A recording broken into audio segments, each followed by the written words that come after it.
Hello everyone. So yesterday we have read the chapter number 4, how to recognize a witch. So now it's time for exercise. So let's start with the first exercise, that is tick the correct option. What is this story about? Which author's grandmother और author की story किसके बारे में है? हमने पढ़ा है कि एक विच की के बारे में है. So answer is which. Who is telling the story? Story कौन बता रहा है? ऑथर, ऑथर्स मदर या ऑथर्स ग्रैंड मदर? पूरी कहानी में हमने ऑथर की जो ग्रैंड मदर है उसी की कहानी सुनी है और उसी की बात सुनी है. So the answer is authors grand mother. Witches do not have fingers, hands या फिंगर नेल्स? हमने फिंगर नेल्स की बात की थी, बुक में पढ़ी थी कि जो विच के फिंगर नेल्स नहीं होते हैं. So the answer is finger nails.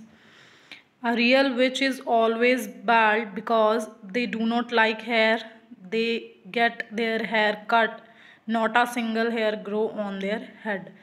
कि जो उनके सिर पे एक भी बाल नहीं आता है, इसीलिए जो डाइन होती है वो हमेशा गंजी होती है.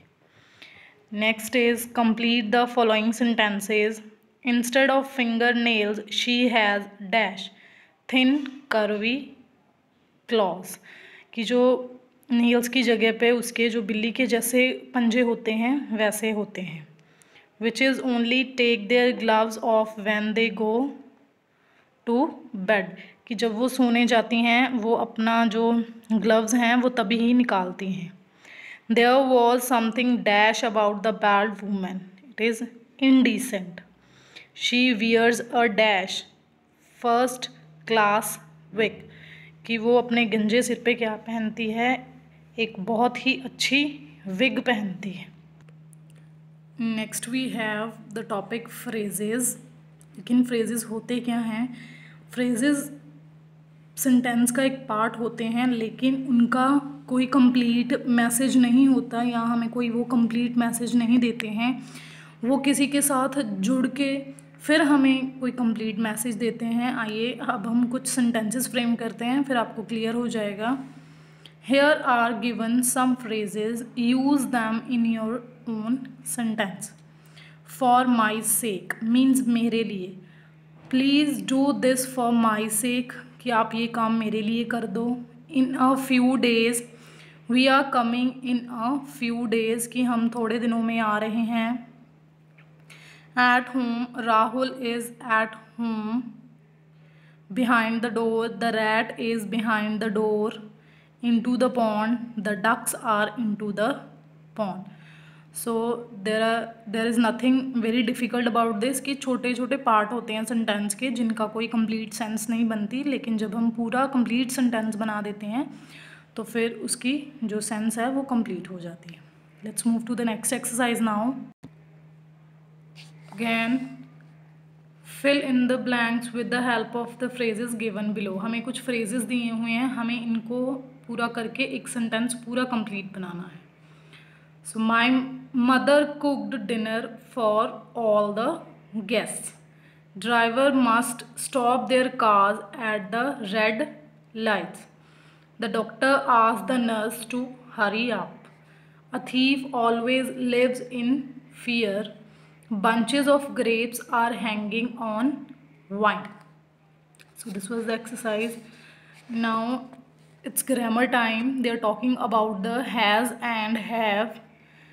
Both are used for singular noun and the plural noun. Has जो होता है वो हमेशा ही सिंगुलर नाउन के लिए यूज़ होता है, और जो हैव होता है वो प्लूरल नाउन या फिर प्लूरल प्रोनाउन के लिए यूज़ होता है. सिंगुलर नाउन क्या हो सकता है? किसी एक पर्सन का नेम, किसी एक जगह का नेम, किसी एक थिंग का नेम जिसकी काउंटिंग सिर्फ 1 हो नाउन की, उसके साथ हम हैज़ यूज़ करेंगे. जैसे Meena has a Barbie doll, तो मीना ओनली सिंगल है तो उसके साथ हैज़ यूज़ हो गया. सिंगुलर प्रोनाउन के साथ क्या कैसे यूज़ होता है? जैसे ही हो गया, शी, इट, तो ये सिंगुलर प्रोनाउन है तो इसी के साथ भी हैज़ यूज़ होगा. इसके उल्ट अगर हम देखें जो प्लूरल नाउन्स हैं उसके साथ हैव यूज़ होगा, और जो प्लूरल प्रोनाउंस हैं उनके साथ भी क्या यूज़ होगा, हैव यूज़ होगा। अगर प्लूरल प्रोनाउन देखें जैसे they, we, you, I, these, those, ये सारी चीज़ें क्या हैं, प्लूरल हैं, तो इनके साथ हम हैव यूज़ करेंगे, और प्लूरल नाउन के साथ भी हम क्या यूज़ करेंगे, हैव यूज़ करेंगे। प्लूरल और सिंगुलर के बारे में तो आप लोग फेमिलियर हो ही, that singular means one and plural means more than one. So let's find out this in the exercise, then you will clear it more. Now fill in the blanks using has or have. I dash one brother and two sister. I होता singular है but we consider it as a plural. हम इसे plural ही consider करते हैं, तो इसके साथ हम हमेशा क्या यूज़ करते हैं, have यूज़ करते हैं. When she comes to my house, she always dash a bag on her shoulder. तो शी है तो वो सिंगुलर है प्रोनाउन, तो उसके साथ हम क्या यूज़ करेंगे, हैज़ यूज़ करेंगे. Next, Sherry been with this firm for over 10 years. Sherry एक सिंगुलर पर्सन है तो उसके साथ हम हैज़ यूज़ करेंगे. Johnny and Tony have 10 years experience in cricket. अब दो पर्सन हैं, जॉनी और टॉनी, तो उनके साथ हम क्या यूज़ करेंगे, हैव यूज़ करेंगे. Dash you plastic toy in your cupboard. तो यू आ गया तो ये हम प्लूरल लेते हैं, तो उसके साथ हम क्या यूज़ करेंगे, हैव यूज़ करेंगे.